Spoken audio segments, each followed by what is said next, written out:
আসসালামু আলাইকুম প্রিয় শিক্ষার্থীরা। এখন আমরা চিঠি পড়া, লেখা বা এই সংক্রান্ত তোমার কোনো অভিজ্ঞতা থাকলে তা লেখো। তাহলে চলো আমাদের ৭৬ পৃষ্ঠায় যে খালি জায়গাটা আছে সেটা আমরা পূরণ করে নিই।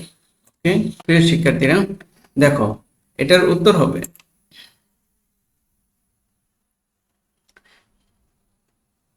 প্রিয় শিক্ষার্থী প্রিয় শিক্ষার্থীরা এটার উত্তর হবে বর্তমানে তথ্য প্রযুক্তির যুগ হলেও আমার একটি চিঠির বিষয়ে অভিজ্ঞতা রয়েছে।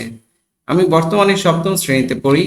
আমি যখন ষষ্ঠ শ্রেণীর বার্ষিক পরীক্ষা দেব, ঠিক তখন আমার ভাই ঢাকা থেকে আমাকে উদ্দেশ্য করে বাড়িতে একটি চিঠি পাঠায়।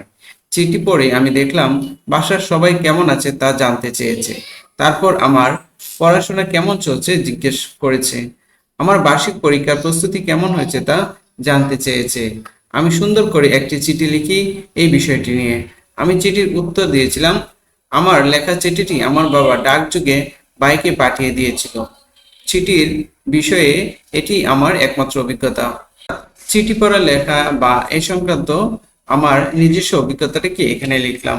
ওকে, তারপরে দেখো এখানে আছে চিঠি বিবেচ্য, অর্থাৎ চিঠি লেখার সময় যেসব বিষয়গুলো খেয়াল রাখতে হয় সেগুলো হচ্ছে, ১ নম্বর হচ্ছে শুরুতে তারিখ এবং জায়গার নাম লিখতে হয়।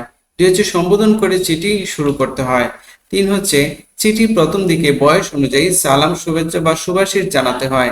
চিঠির বক্তব্য গুছিয়ে সহজ ভাষায় লিখতে হয়।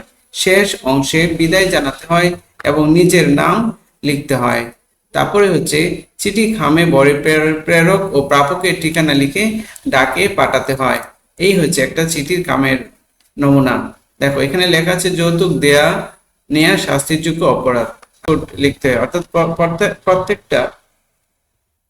প্রত্যেকটা পোস্ট অফিসের একটা নিজস্ব পোস্ট কোড আছে, সেটা লিখতে হয়। ওকে, এই পর্যায়ে দেখো এখানে আছে যে বুঝে পড়ি লিখতে শিখি এর চিঠি লিখি। এবার তুমি একটি চিঠি লেখো। চিঠি কাকে লিখবে এবং কোন বিষয়ে লিখবে আগে ভেবে নাও। লেখার সময় বিবেচ্য বিষয়গুলো খেয়াল রাখো।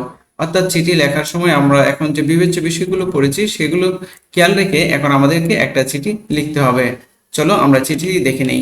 প্রিয় শিক্ষার্থীরা, এখানে লিখেছি তাহেরা নূর উচ্চ বিদ্যালয়, তারিখ 22 মার্চ 2024। প্রিয় হুমায়রা, আমার প্রীতি ও শুভেচ্ছা নিও। গতকাল তোমার পত্র পেয়েছি। তুমি ও তোমার বাড়ির সকলেই ভালো আছে জেনে খুশি হলাম। আজ তোমাকে আমার দেখা একটা বিজ্ঞান মেলার বর্ণনা দিচ্ছি। কিশোরগঞ্জ এর পল্লী উন্নয়ন একাডেমি মিলনায়তনে সম্প্রতি এই মেলা অনুষ্ঠিত হয়েছে। আমাদের শ্রেণীর প্রায় সবাই আমাদের বিজ্ঞান বিষয়ের শিক্ষিকার নেতৃত্বে বাসে করে এই মেলা দেখতে গিয়েছিলাম। ক্ষুদে বিজ্ঞানীদের নিয়ে এই মেলার আয়োজন করা হয়েছিল।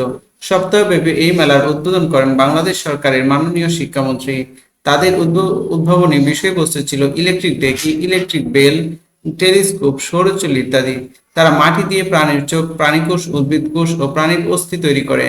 রসায়নের কিছু বিষয় প্রদর্শন করা হয়েছিল, যেমন পানি বিশ্লেষণ, বিদ্যুৎ প্রবাহ। আমার মনে হয় দেশে এ ধরনের বিজ্ঞান মেলার প্রয়োজনীয়তা অপরিসীম। পরিশেষে তোমার মঙ্গল কামনা করে শেষ করছি। ইতি তোমারই বান্ধবী লুবাবা।